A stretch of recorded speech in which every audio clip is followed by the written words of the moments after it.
Hi everyone, in this tutorial I'm going to show you how to create a bokeh background with an airbrush.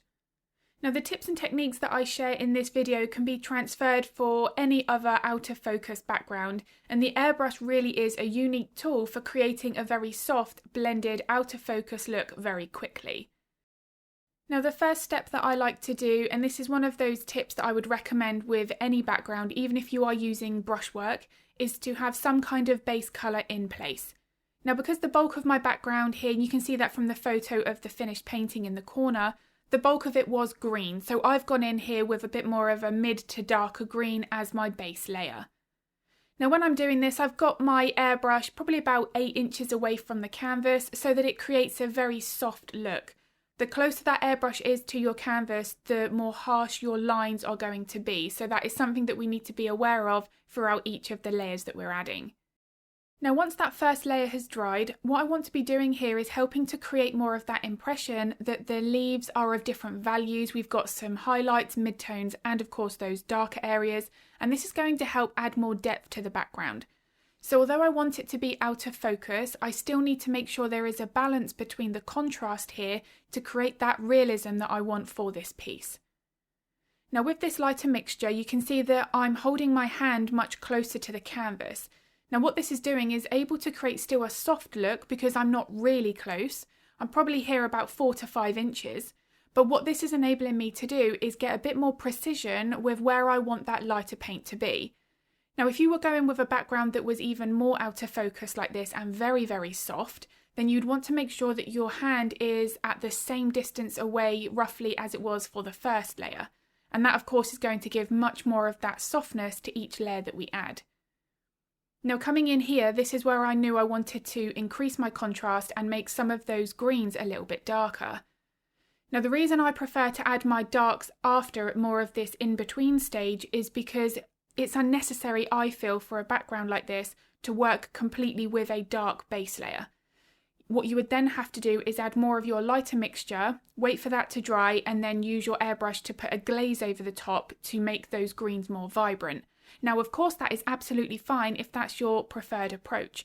The airbrush is a very versatile tool and there are many ways to get to the same end.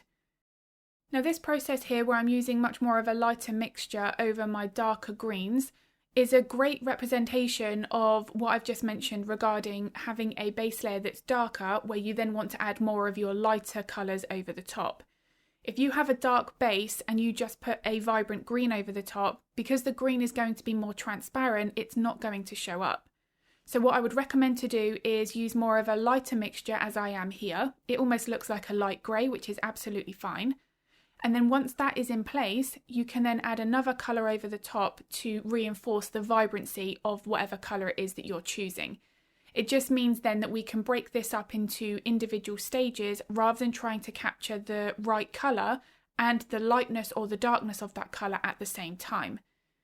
Now the techniques that I'm using here where you would add in a lighter layer, wait for it to dry and then add a glaze with your colour would be exactly the same if you were using traditional brushwork.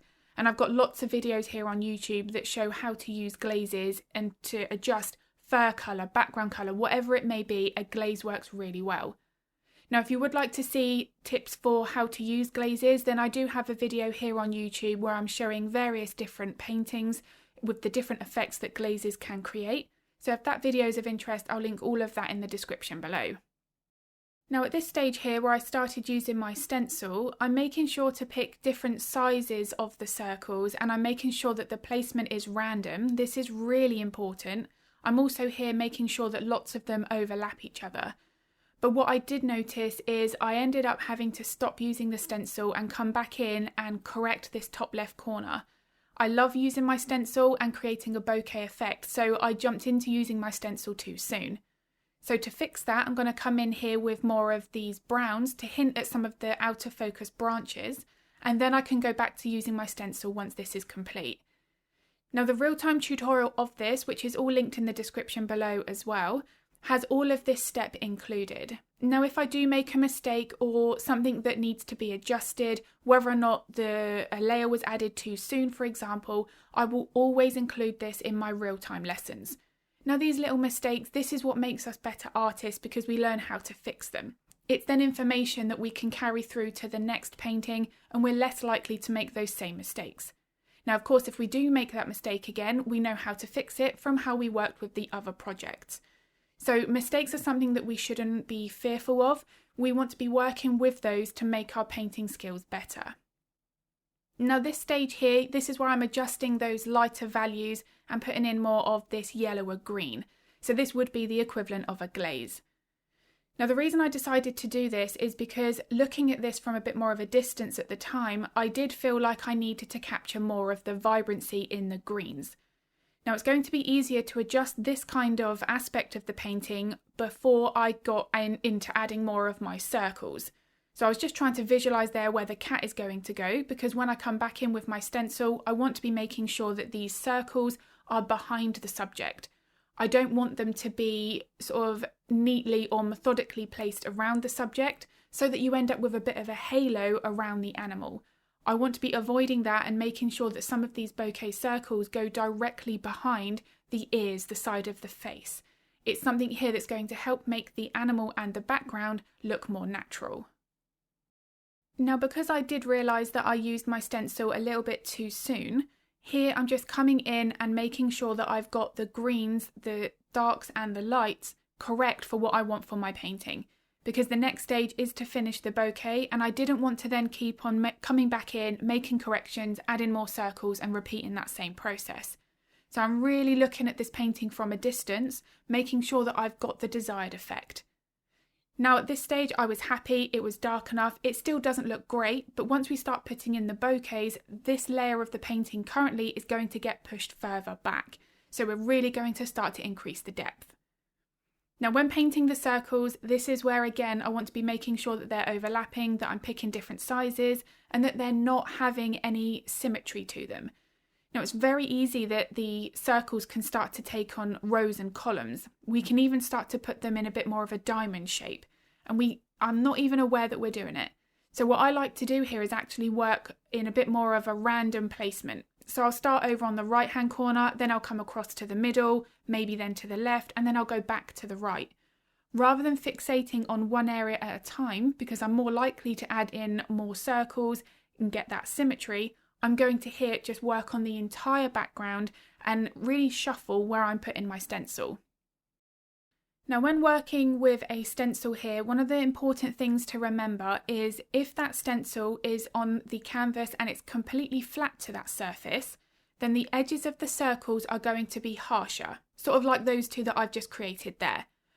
If, however, you hold your stencil a little bit further away from your canvas, so there is a little gap between, and then you use your airbrush, they will have more softness to the edge of the circles, like this one here. You saw there that it was not touching, it was floating a little bit above, and that's helped to create a real softness to the edges.